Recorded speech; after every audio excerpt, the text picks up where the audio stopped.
كلشي غيقول علاش هذاك الكرسي خاوي. في الحقيقه المول هذا الكرسي اللي هو خاوي ما جاش اليوم، عنده عذر قاهر ما قدرش يجي. قبل ما نهضروا على الاسباب الغياب ديالو ولا العذر اللي ما جاش على ودو، وقفوا لحظات نتفكروا شكون هو ومن بعد نتذكروا على اسباب الغياب.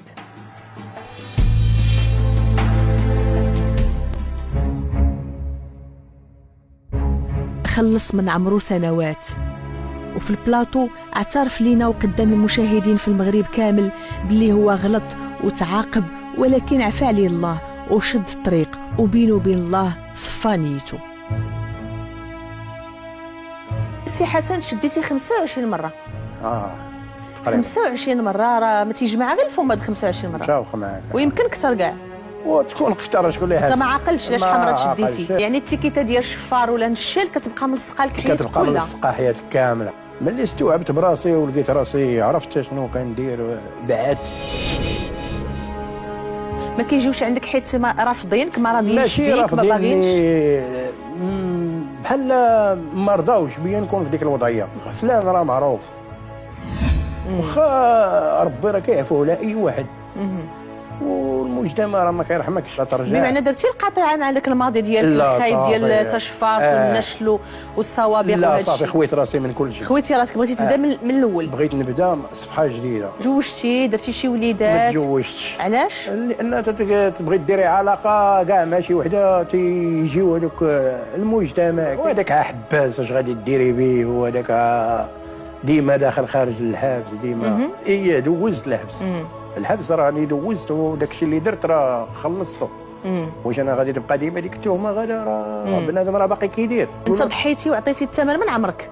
يعني خلصتي من عمرك. خلصت. وهكاك ومازال وهكاك باقي تابعين. كاين المجتمع ما بداش القلب عليك. حاليا انا وقعت ليها في الجامع. مشيت تنصلي في الجامع في الفجر. تنصلي طلق يديا، جا تسالينا الصلاه ويجي واحد السيد حدايا قال لي خصك الا بغيتي تصلي دير هكا، زعما كاينه لا تخون شي بورطابل ولا شي.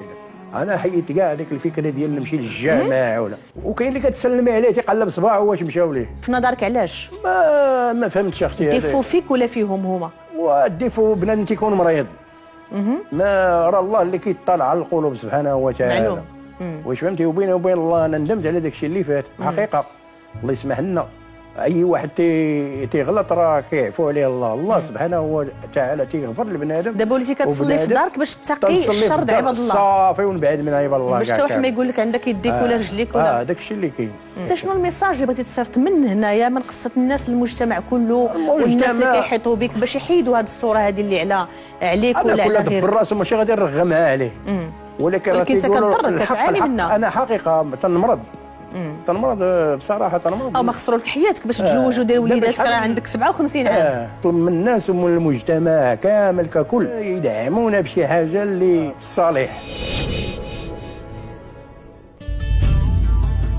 إذا مشاهدينا الكرام، كانوا هادو لحظات ولقطات من القصة ديال البيضاوي أو السي حسن اللي تعذر عليه الحضور اليوم في البلاطو ديال قصة الناس.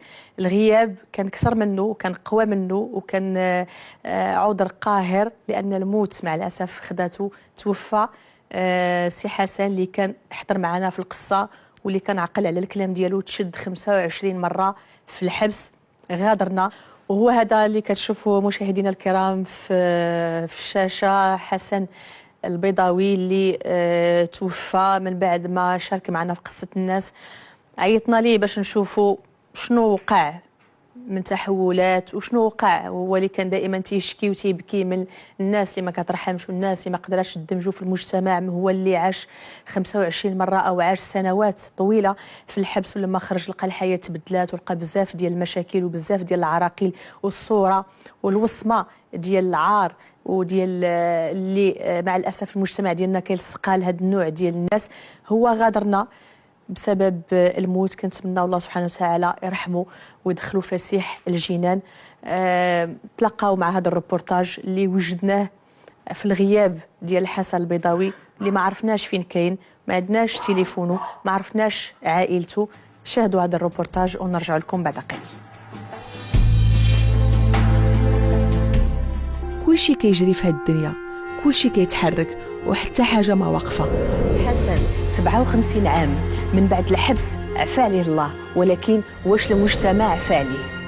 كان واحد من وسط هاد الناس عايش معاهم بيناتهم، ولكن خايف منهم من شوفتهم، وهو اللي دوز سنوات طويله من عمره في الحبس. ربي راه كيعفو على اي واحد، والمجتمع راه ما كيرحمكش.